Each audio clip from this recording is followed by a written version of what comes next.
поставок летального оружия. পশ্চিমা শত্রুদের একের পর এক মিত্র বানিয়ে অস্ত্র সরবরাহের পথে হাঁটছেন পুতিন। সঙ্গে পশ্চিমা মিত্রদের যারাই অস্ত্র সরবরাহের চিন্তা করছে তাদেরকে দিয়ে যাচ্ছেন অনবরত হুমকি। সে ধারাবাহিকতায় এবার দক্ষিণ কোরিয়াকে হুঁশিয়ারি দিয়েছেন রুশ প্রেসিডেন্ট ভ্লাদিমির পুতিন। তিনি বলেছেন, রাশিয়ার বিরুদ্ধে লড়াই করতে ইউক্রেনকে যদি অস্ত্র দেয় দক্ষিণ কোরিয়া, তবে তা হবে বড় ধরনের ভুল।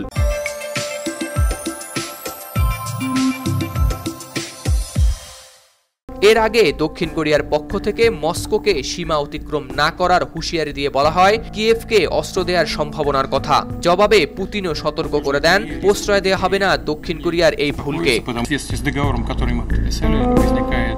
গেল সপ্তাহেই রাশিয়া ও উত্তর কোরিয়ার মধ্যে সই হয়েছে একটি সার্বিক কৌশলগত অংশীদারিত্বের চুক্তি। চুক্তিতে কোনো পক্ষ আগ্রাসনের শিকার হলে বলা হয়েছে পারস্পরিক সহযোগিতার কথা। পরমাণু অস্ত্রধারী রাশিয়ার উত্তর কোরিয়া সফরে দেশটির নেতা কিম জং উনের সঙ্গে প্রতিরক্ষা চুক্তি সইয়ের একদিন পর বৃহস্পতিবার ভিয়েতনামে সাংবাদিকদের সঙ্গে আলাপকালে এই সতর্কবার্তা দেন পুতিন।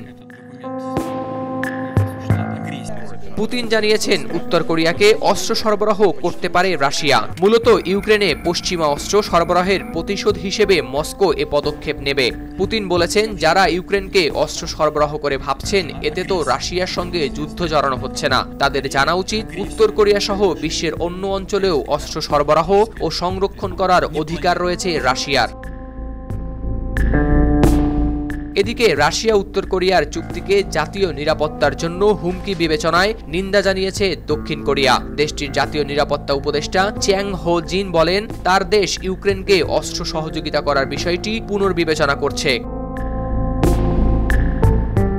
এদিকে পুতিনের ওই মন্তব্যের পর শুক্রবার দক্ষিণ কোরিয়ার প্রেসিডেন্টের কার্যালয় থেকে বলা হয়, ইউক্রেনকে অস্ত্র সরবরাহের নানা উপায় তারা বিবেচনা করছে। তাদের অবস্থান নির্ভর করছে রাশিয়া এ বিষয়ে কিভাবে অগ্রসর হবে তার উপর। সিউলে রুশ রাষ্ট্রদূত জর্জি জিনোভিভকে ডেকে প্রতিবাদ জানানো হয়েছে এ চুক্তির। অপরদিকে শুধু দক্ষিণ কোরিয়ায় নয়, মস্কো ও উত্তর কোরিয়ার ক্রমবর্ধমান সম্পর্ককে উদ্বেগের সঙ্গেই দেখছে পশ্চিমা দেশগুলোও। কারণ চলতি মাসের শুরুতে পুতিন হুমকি দিয়েছিলেন রাশিয়া পশ্চিমা প্রতিপক্ষকে অস্ত্র সরবরাহ করতে পারে। হাওলাদার শামীম, RTV।